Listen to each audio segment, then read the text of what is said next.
아멘. 기도합니다. 이 세상의 어둠을 물리치실 빛 되신 주님을 찬양합니다. 우리를 빛의 자녀로 삼아 주신 주님의 영광, 하나님의 영광을 보게 하실 우리 주님을 찬양합니다. 저희의 찬양을 받아 주옵시고 할렐루야 찬양대와 광루숲 오케스트라 위에 은혜 베풀어 주옵소서. 이제 말씀 듣습니다. 성령님 온전히 역사하여 주옵소서. 성령님만이 주장하여 주시옵소서. 우리 주님 예수 그리스도의 이름으로 기도합니다. 아멘. 요즘 어수선하고 힘들죠. 그래도 우리는 믿습니다. 주님께서 하실 겁니다. 우리 옆에 있는 분들에게 격려하면서 인사합니다. 주님께서 하십니다. 인사합니다. 주님께서 하십니다. 오늘 그 성도의 교제는 좀 복잡하죠. 하나님께 무릎 꿇는 사람은 사람 앞에 당당히 서게 됩니다. 우리 하나님께 무릎 꿇는 사람으로 승리하기를 위해서 옆에 있는 분들에게 다시 한번 격려하면서 인사합니다. 하나님께 무릎 꿇는 사람은 사람 앞에 당당하게 서게 됩니다. 부디 하나님께 무릎 꿇는 사람을 우리 주님께서 세워나가실 수 있기를 원합니다. 우리가 순서에 따라서 이제 요한 1서의 말씀을 보게 됩니다. 오늘 2장 1절부터 6절까지의 말씀인데 우선 1장 6절부터 좀 봅니다. 1장 6절을 보면 5절입니다. 1장 5절을 보면 사도 요한이 우리에게 이렇게 말합니다. 우리가 그에게서 듣고 너희에게 전하는 소식은 이것이니, 사도 요한이 예수 그리스도에게서 듣고 그리고 우리에게 전하는 소식이 이것이다 라고 말씀하면서 이제 설교 시작했는데 12시니 어떻게 해야 될지 모르겠습니다. 그렇잖아도 시간이 부담스러운데 12시 그래도 시간이 가네요. 하나님은 빛이시다. 이것이 굉장히 중요하기 때문에 그리스도에게서 들은 말씀 중에 하나님은 빛이시다라는 말씀이 너무도 중요해서 우리에게 전한다라고 말씀합니다. 하나님은 빛이시기 때문인지 몰라도 예수를 믿으면 믿을수록 더 분명하게 드러나는 것이 있습니다. 빛이신 하나님께 가까이 갈수록 빛 되신 하나님과 교제하면 교제할수록 더욱더 명확해지는 것이 있습니다. 하나님께서 빛이시니까 너무 잘 보이는 것이 있습니다. 등불 아래서는 차마 보지 못했던 것들이 있습니다. 등불 아래서는 변색된 것도 잘 안 보였고 작은 흠도 보이질 않았는데 태양빛으로 가지고 나가니까 흠도 보이고 색깔이 변한 것도 보이더라고요. 지금 이 공간에 먼지들이 있습니다. 그런데 이 등불 아래서는 작은 먼지도 보이질 않습니다. 하지만 태양이 이 공간을 비추면 그 태양이 비춰지는 속에서 무엇이 보이죠? 먼지가 보입니다. 그것처럼 하나님은 빛이신데 하나님의 빛 가운데 우리가 있으니까, 그래서 6절에 보면 우리가 하나님과 사귐이 있다고 어둠에 행하면 거짓말을 한다 그러는데 우리는 어둠에 행하는 자가 아니라 7절입니다.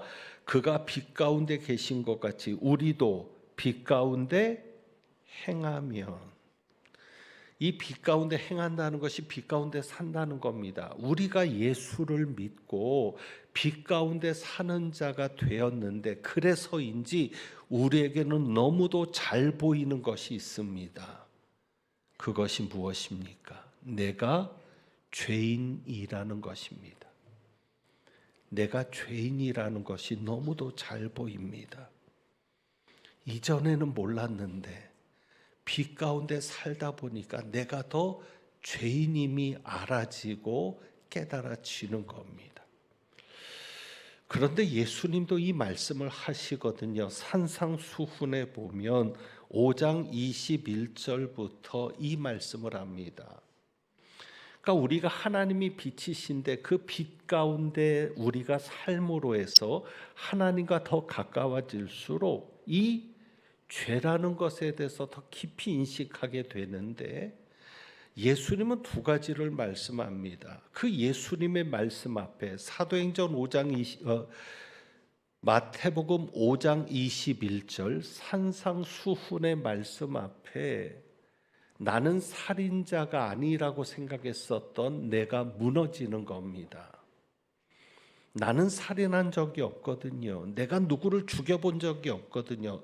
여러분은 안 믿으시겠지만 너무 심각한 얘기를 이렇게 해서 제가 피곤해서 더 그럽니다.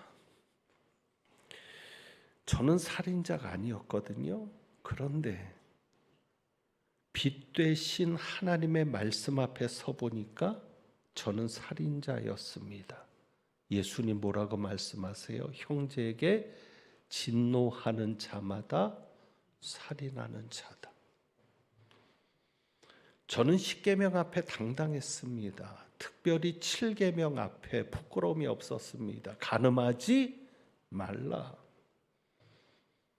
간음하지 않았습니다. 그런데 빛 되신 하나님 앞에 서니까 예수님 뭐라고 말씀하세요? 음욕을 품고 여인을 보는 것은 이미 그 마음에 간음했다고 말씀하시거든요. 그러니까 저는 행동하지 않았는데 하나님의 빛 가운데 보니까 내 마음에 품은 죄마저도 죄를 지었다는 겁니다. 그래서 하나님과 가까이 할수록 내가 너무 큰 죄인임을 느끼게 되었습니다. 그러다 보니까 그런 고민이 저의 고민이었습니다. 어떻게 하면 죄 안 짓고 살아갈 수 있을까?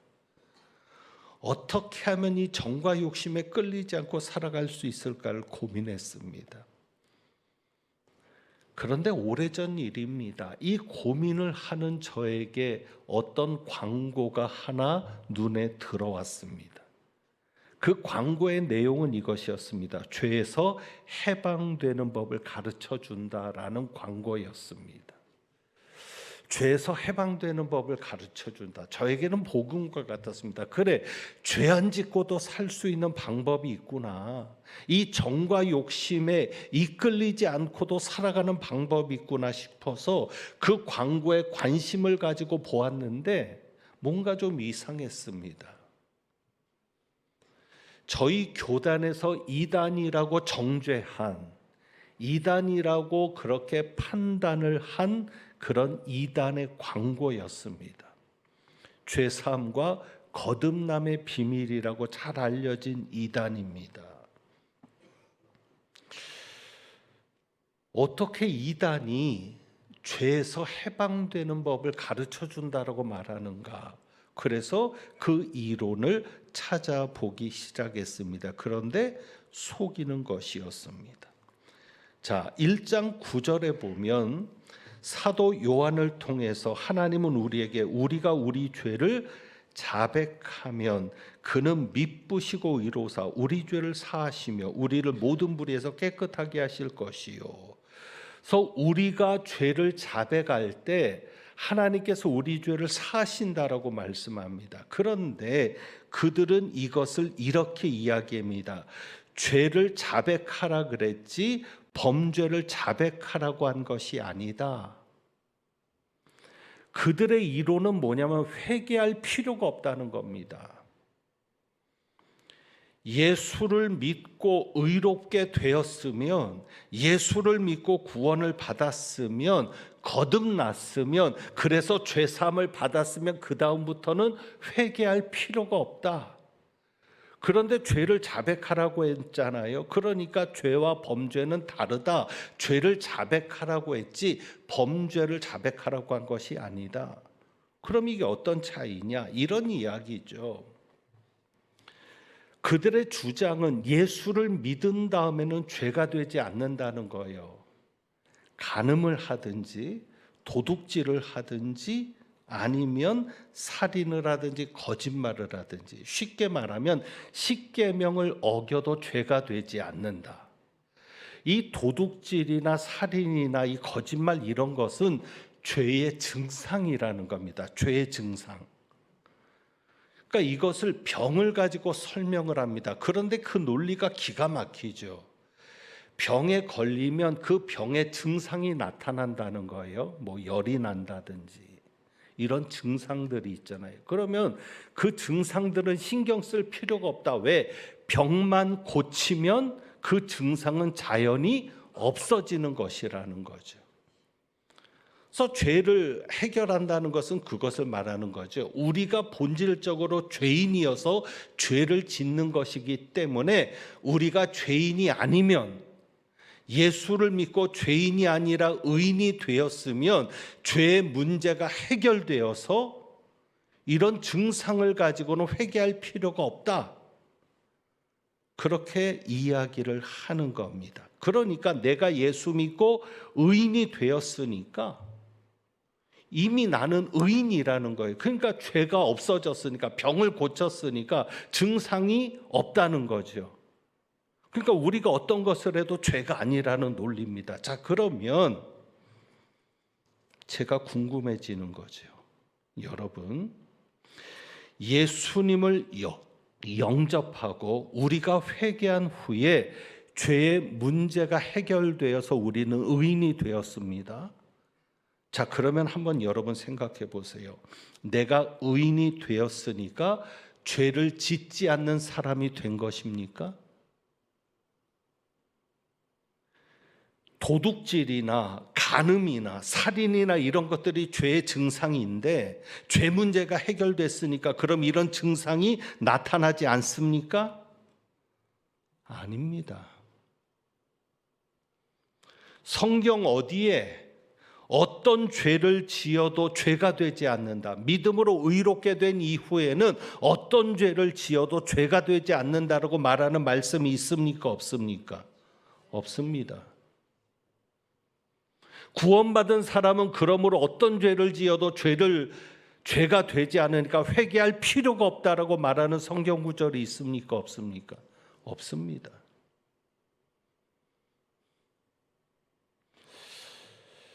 우리는 예수를 믿고 거듭났어도, 그래서 우리가 하나님의 자녀가 되었어도 죄를 지을 수 있다 없다? 있다. 우리가 감옥을 만들어 놓고 죄에 대한 형벌을 집행하는데 바람은 그거지요. 그 형벌을 마치고 감옥에서 나오면 새 사람이 되면 좋은데 그렇진 않은 거예요. 감옥에서 나와도 또 죄를 짓고 감옥에 갈 수 있어요, 없어요? 있어요. 우리가 그런 것이죠. 그래서 죄를 지을 수 있기 때문에 회개가 필요한 겁니다. 그러니까 오늘 말씀 1절을 한번 보죠. 1절만 봐도 알게 되는 사실이 있어요.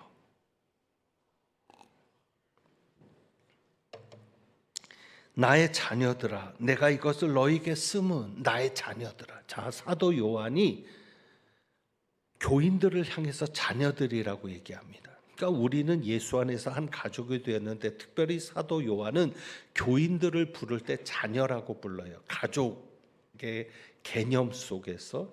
그러니까 사도 바울은 교인들을 아버지처럼 목회하고 있는 거예요. 부모처럼. 나의 자녀들아. 자, 그러면 이 자녀들이 예수 믿는 사람입니까? 아닙니까? 예수 믿는 사람. 교인입니까? 아닙니까? 교인들. 예수 믿는 사람이에요. 죄 문제를 해결받은 사람들이에요. 예수 믿고 구원받은 사람들이에요. 그런데 그들을 향해서 뭐라고 얘기합니까? 내가 이것을 너희에게 쓰면 너희로 죄를 범하지 않게 하려 함이라. 교인들을 향해서, 예수 믿고 구원받은 사람들을 향해서 말합니다. 내가 너희에게 이것을 쓰는 것은, 이 편지를 쓰는 목적은 무엇을 위해서다? 죄를 범하지 않게 하려 함이라. 그러면 교인들이어도 죄를 지을 수 있다 없다? 있다. 예수 믿어도 죄를 지을 수 있기 때문에 내가 너희들이 다시는 죄를 범하지 않는 사람이 되도록 이 글을 쓴다. 그러니까 성경은 절대 예수를 믿으면 죄를 짓지 않는다라고 말하는 것이 없어요. 그래서 여러분이 믿음으로 의롭게 된다는 것을 잘 이해하셔야 됩니다. 한자로 말하면 이신득의가 아니라 이신칭의가 맞습니다. 믿음으로 내가 의롭게 된다라고 할 때 내가 의인이 되는 것이 아니에요. 의인은 누구냐? 2장 1절에 보면 아버지 앞에서 우리에게 대언자가 있으니 곧 누구시라? 의로우신 예수 그리스도시라. 그리스도만 의로우신 분이에요. 예수님만 죄가 없으신 분이라고요. 우리는 예수를 믿고 거듭났어도 의롭지가 못해요. 그래서 우리는 무엇라고 얘기하면 이신득의가 아니라, 의롭게 되는 것이 아니라 정확하게 말하면 의롭다함을 받는 겁니다. 의롭다함을 받는 겁니다. 칭의. 그러니까 하나님이 볼 때 우리는 의롭지 않은데 형기를 마치고 나왔다고 범죄하지 않는 사람이 되는 게 아니에요. 그렇게 되면 참 좋은데. 그러니까 우리는 죄사함을 받았어요. 누구로 인해서? 예수 그리스도 때문에. 그래서 우리는 죄사함을 받았는데 문제는 우리는 그대로예요. 그냥 하나님께서 재판관처럼 이제는 너의 죄가 없다라고 선언하시는 것뿐이에요. 이제 너는 죄인이 아니다. 자, 그러면 우리의 죄 문제가 해결된 건 누구 때문이에요? 예수 그리스도. 그러니까 예수님께서 우리의 형기를 다 채우신 거예요. 우리가 몇 년을 살아야 된다면 예수님이 대신 사신 거예요. 우리가 그 죄값 때문에 죽어야 되는데 누가 대신 죽으신 거예요? 예수님이 대신 죽으신 거예요. 그래서 예수님이 우리 죄를 친히 담당하셨기 때문에 우리가 죄인이라고 하나님이 인정하지 않는 거예요. 그런데 우리가 실제로 의인이 된 건 아니죠. 단지 예수님이 우리 죄를 다 담당했으니까 의롭다라고 인정할 뿐인 겁니다. 칭의. 그래서 의롭다함을 받는 거죠. 그래서 우리는 죄를 지을 수 있는 가능성이 있잖아요. 2장 1절에 보면 만일 누가 죄를 범하여도, 죄를 범하지 않게 하는 것이 목적인데, 그래서 내가 이 편지를 너희에게 쓰는 건데, 만일 누가 죄를 범하여도 우리에게는 누가 있다는 것입니까? 아버지 앞에서 우리에게 누가 있으니? 대언자가 있으니. 그 대언자라는 말이 5번인데 5번 밑에 가면 보혜사, 우리에게 보혜사가 있다는 거예요. 죄를 지었을 때 보혜사가 있다. 그 보혜사가 돕는 자죠. 여러분, 재판을 받을 때 돕는 자가 누굽니까? 변호사. 그러니까 이 죄 문제에 있어서만큼은 이 보혜사가 변호사인 거예요. 그러니까 우리가 재판을 받을 때 옆에 변호사가 있으면 걱정할 일이 없어요. 왜? 변호사가 다 변론해 주니까. 우리는 말할 필요가 없어요. 괜히 말 잘못했다가 재판관한테 믿게 보이면 형기만 늘어날 뿐이죠. 형량만 늘어날 뿐이라고요. 변호사가 다 얘기해 주는 거예요. 심지어는 어떤 재판은 내가 가지 않아도 돼. 변호사만 보내서 대신 변호사가 재판을 받게 할 수도 있어요. 그러니까 우리가 죄를 지었을 때 우리에게는 변호사가 있는 거죠. 그분이 누구예요? 의로우신 예수 그리스도. 아버지 앞에서 우리에게 변호사가 있는 거죠. 그래서 하나님이 이렇게 말합니다. 이 사람은 죄가 있다. 김상용 목사는 죄가 있다.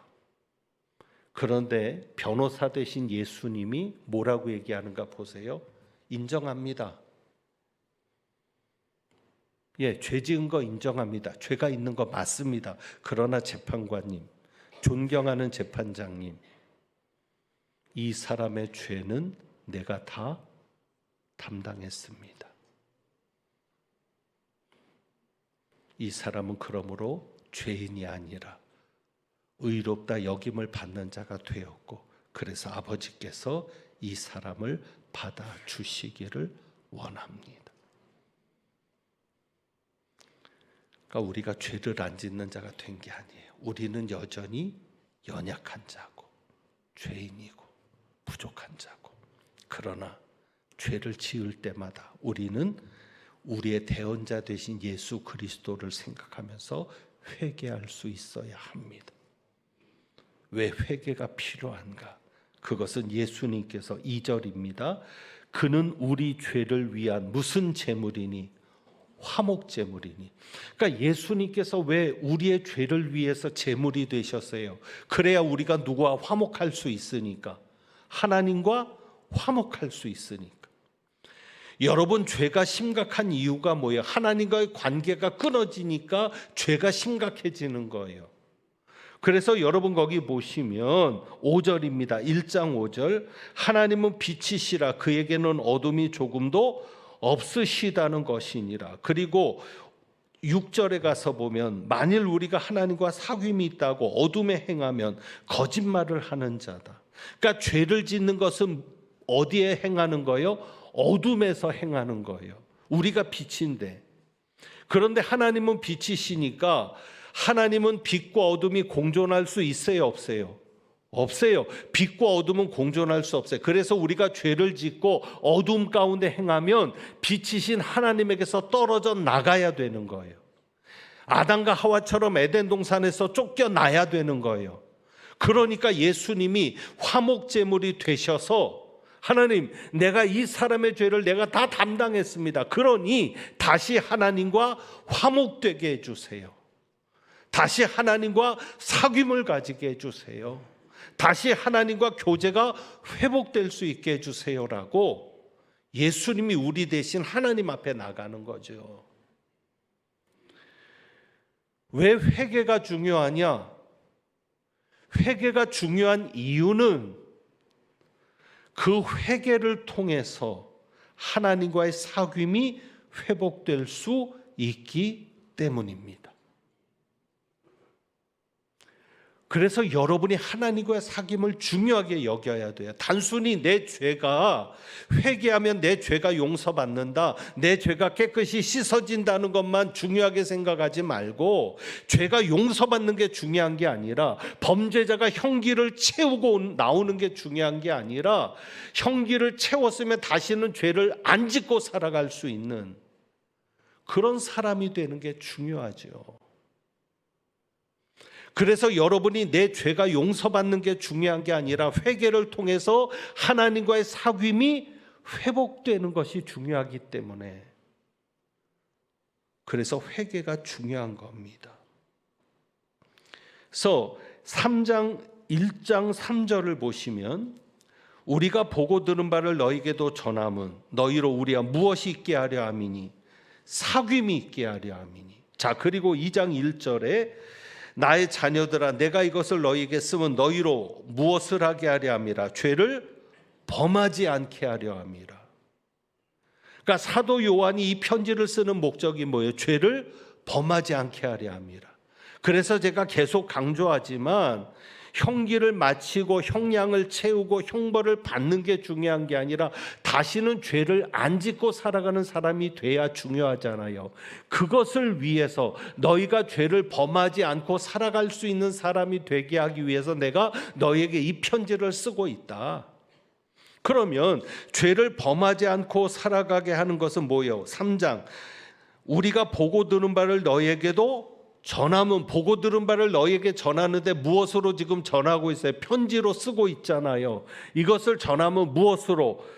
너희로 우리와 사귐이 있게 하려 함이라. 우리의 사귐은 누구와? 아버지와 그의 아들 예수 그리스도와 더불어 누림이라. 그러니까 이제 정리되는 것이 있어야죠. 내가 하나님과 사귀면 사귈수록 죄를 범하지 않는 사람으로 살아갈 수 있다는 것이죠. 왜 우리가 죄를 짓고 삽니까? 왜 우리가 죄를 이기지 못하고 삽니까? 왜 우리가 유혹만 있으면 다 넘어갑니까? 하나님과의 사귐이 없으니까. 교회는 다니는데, 예수는 믿는다고 하는데 하나님과의 사귐이 없어요. 그저 주일날 예배 한번 드리고 나가면 일주일 동안 하나님을 찾지도 않아요. 그러니 내가 이길 수 없죠. 그래서 여기에서 중요한 것은 뭐냐면요, 자 5절입니다. 누구든지 그의 말씀을 지키는 자는 하나님의 사랑이 참으로 그 속에서 온전하게 되었나니. 자, 죄를 범하지 않는다는 게 뭐냐? 3절에서는 이겁니다. 그의 계명을 지키는 거예요.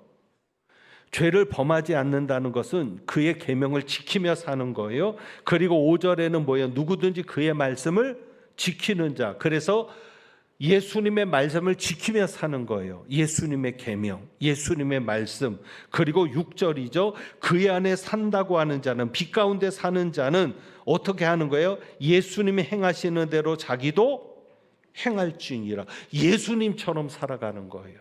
자, 그런데 이것이 한 번에 되는 게 아니에요. 그래서 뭐라고 얘기합니까? 누구든지 그의 말씀을 지키는 자는 하나님의 사랑이 참으로 그 속에서 어떻게 온전하게 되었나니. 그러니까 이것은 예수님을 안다고 하는 자는 뭐를 보면 알 수 있냐면 그의 계명을 지키는 것을 보면 알 수 있다는 것이고요. 하나님의 사랑이 그 속에서 온전하게 된 자는 예수님의 말씀을 지키는 것을 통해서 보면 알 수 있다는 것이고요. 누가 예수님 안에 산다라고 하면 그를 무엇을 보냐면 그가 예수님이 하는 것처럼 하느냐, 예수님을 따라하느냐, 그것을 보면 알 수 있다는 것인데, 여기에 보면 그의 사랑이 그 속에서 온전하게 되었나니. 그러니까 우리가 하나님과 사귐을 가지면 가질수록 우리 안에서 누구의 사랑이? 하나님의 사랑이 온전해지죠. 이게 왜 중요한가 하면요, 자 1, 2부 때는 제가 이 질문을 안 던졌는데 제 문제를 가지고 얘기만 하다 보니까 너무 심각해져서 일단 이 문제부터 던져보죠. 여러분, 부모가 자식을 사랑하는 게 노력으로 됩니까? 저절로 됩니까? 저절로. 내 속에 있는 거예요. 부모가 되면. 자, 이제 제 얘기를 묻습니다. 여러분이 볼 때 저는 어떤가요? 도둑질 하는 게 쉬워 보이는 사람이세요? 아니면 도둑질 안 하고 사는 게 더 쉽게 사는 사람 같아 보이세요? 무슨 질문이 이해가 안 되세요? 저를 딱 보세요. 죄 짓고 사는 게 더 편할 사람인가, 아니면 죄 안 짓고 사는 게 더 편할 사람인가? 죄 안 짓고. 저는 도둑질 하려면 얼마나 힘든지 몰라요. 마트에서 계산을 했는데 하나를 빼먹고 계산을 했어요. 몇천 원짜리. 신난다, 돈 벌었다예요? 하루 종일 불편해요. 가죠. 계산이 잘못됐습니다. 오히려 그게 편해요. 왜? 내 안에 예수가 계시니까. 저절로 되는 거죠. 하나님의 사랑이 그 속에서 온전하게 되었다. 하나님과의 사귐을 가지면 가질수록 하나님의 사랑이 내 속에서 온전하게 되니까, 사도 요한이 요한일서에서 계속 얘기하는 게 뭐예요? 사랑하라는 거잖아요. 하나님은 사랑이시지 않냐? 어떻게 네가 보이는 형제도 사랑하지 못하면서 보이지 않는 하나님을 사랑한다고 하느냐? 이게 율법의 문제가 아니거든요. 은혜의 문제거든요. 이미 너는 구원받아서, 이미 너는 빛이신 하나님 안에서 살아가는 자로서, 그래서 네 속에 하나님의 말씀이 있고 네 속에 하나님의 계명이 있는데, 네가 예수 안에 사는 자인데, 그러니 네 속에서 무엇이? 하나님의 사랑이 온전하게 되어 가니까 사랑하는 게 저절로 되는 거죠. 부모가 자식을 사랑하는 것처럼. 그래서 여러분이 회개가 왜 중요한가? 왜 죄를 짓지 않고 사는 게 중요한가? 죄를 지으면 하나님과의 사귐이 깨어지는 거예요. 당장에 내 삶에 어둠이 찾아오는 거예요. 빛이 사라지는 거죠. 그래서 그것이 회개를 통해서 다시 하나님과의 사귐이 회복되고 내게 다시 빛이 오고 내가 빛 가운데 살게 되고, 그러면서 점점 내 안에서는 하나님의 사랑이 온전하게 되는 사람이 되는 것이죠. 여러분이 아무쪼록 우리가 죄를 지을 수는 있지만, 그렇게 부족한 자이지만 회개하는 것을 놓치지 않기를 바라고, 회개를 통해서 하나님의 사귐을 회복하기를 바라고, 그래서 여러분이 죄를 짓지 않고도 충분히 살아갈 수 있는 사람, 세상 사람같이 살지 않아도 충분히 이겨내고 승리하고 성공할 수 있는 사람으로, 그렇게 여러분이 설 수 있기를 주님의 이름으로 축원합니다. 그래서 오늘 이 찬양 드려봅니다. 예수 우리들의 밝은 빛. 이 주보에 있는 악보에는 가사가 좀 잘못됐어요. 예수 우리들의 밝은 빛, 은혜와 긍휼을 베푸시는 주. 원래 가사는 의의 길을 따라가는 주의 자녀들입니다. 예수님께서 우리의 의가 되시는데 의의 길, 그래서 결국 그게 주님의 길을 따라가는 것이겠죠. 그런데 중요한 것은 예수님이 우리들의 밝은 빛인데 우리가 의의 길을 따라갈 때만 빛을 비추어 주시는 겁니다. 그래서 여러분들이 늘 하나님이 비춰주시는 빛 가운데 살아가는 여러분들이 되기를 소망하면서 오늘 이 찬양 드리고, 우리는 사나 죽으나 주님의 것입니다. 그래서 주님을 위해 살겠다고 하는 다짐을 가지고 우리 한번 이 찬양 드려보겠습니다.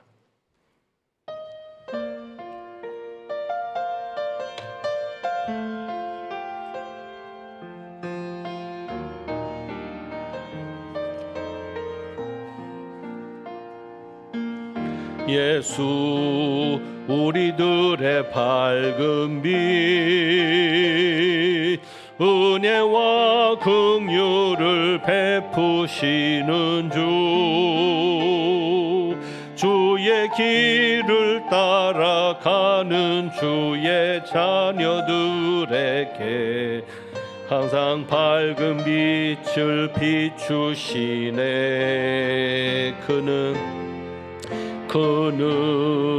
구원의 주 하나님, 공의로 세상을 다스리시네. 주를 경외하는 자들에게 부어주시는 놀라운 주님의 영광, 하늘에서 찬란하게 빛나는 주의 영광 이 땅에 오셨네. 어둠을 밝히고 새 생명 주시네. 영원히 빛나는 나의 예수님 높이 영광과 찬양 받으실 그 이름 경배합니다. 슬픔을 거두고 내게 자유 주시네. 기쁨의 노래를 영원한 나의 빛 예수께. 이제 내가 살아도 이제 내가 살아 주님을 위해 삽니다. 주 위해 살고 이제 내가 죽어도 주 위해 죽네. 하늘 영광 보여주며 하늘 영광 보여주며 나로라 하네. 할렐루야 할렐루야 찬송하며 주께 감리. 2절합니다. 이제 내가 떠나도 이제 내가 떠나 저 천국 가고 저 천국 가고 이제 내가 있어도 이제 내가 있어도 주 위에 있네.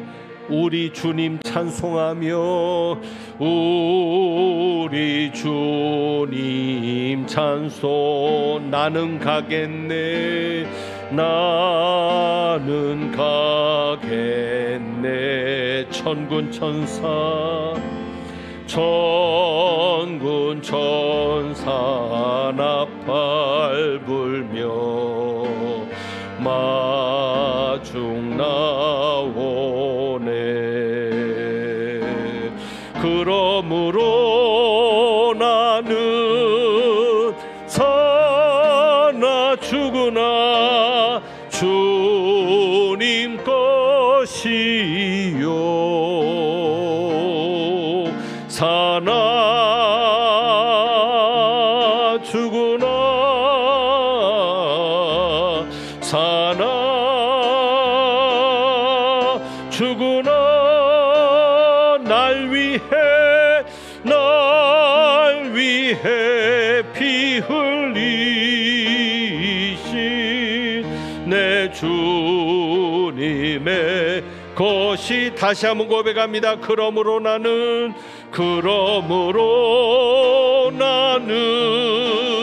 사나 죽으나 주님 것이요 사나 죽으나 사나 죽으나 날 위해 피 흘리신 내 주님의 것이요.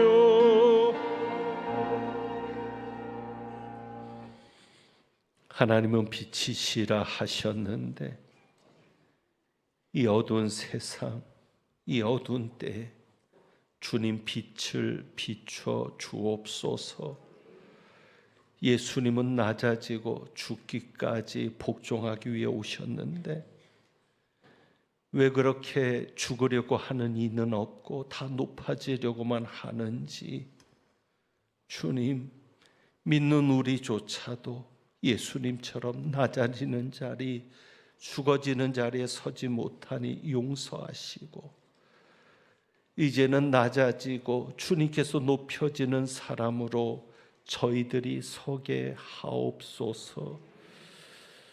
교회 안에도 여러 소리들이 있습니다. 분명히 하나님의 뜻은 하나일 텐데 왜 이렇게 각기 다른 소리들이 나며 각자가 주님의 뜻이라고 말하는 이 혼돈의 세상 속에 우리는 주님의 편이 되기를 원하고 우리가 주님의 것이오니 주님의 도구가 되어서 주님의 뜻과 계획을 이루어가는 저희들 되기를 원합니다. 하나님과의 사귐이 더 분명해지게 하시고 더 깊어지게 하셔서 우리가 예수를 닮아가서 예수님을 따라가는 자 되게 하시고 우리의 말이 주님의 말이 되며 우리의 손 내미는 것이 주님이 손 내미는 것이 될 수 있도록 은혜 베풀어 주옵소서. 오늘도 귀한 것을 주님 앞에 드립니다. 정말 어렵고 힘든 때 하나님의 것을 드린다는 것이 여간한 믿음이 아니면 어려운 이 때인데 그래도 주님 앞에 믿음을 보이는 귀한 손길들을 기억하셔서 믿음대로 되어지는 역사, 소망하는 것에 더 넘치도록 후히되어 누르시고 복 주시는 역사를 경험하는 저희들 되게 하옵소서. 하나님은 내게 복을 주시고 너를 지키시기를 원하며 하나님은 그의 얼굴을 내게 비추사 은혜 베푸시기를 원하며 하나님은 그 얼굴을 내게로 향하여 드사 평강 주시기를 원하노라. 빛 가운데 살아가는 저희들 어둠을 불러들이지 않게 하시고 어둠 가운데 행할 때 회개함으로 인해 하나님과의 사귐이 회복되어서 점점 우리 안에 아버지의 사랑이 온전해지며 그리스도를 닮아가는 자 되기를 소망하고 나아가는 주님의 귀한 백성들 위에 우리 주님 예수 그리스도의 은혜와 아버지 하나님의 사랑과 성령님의 교통하시며 충만하게 하심이 이제부터 영원까지 함께 하시기를 축원하옵나이다. 아멘.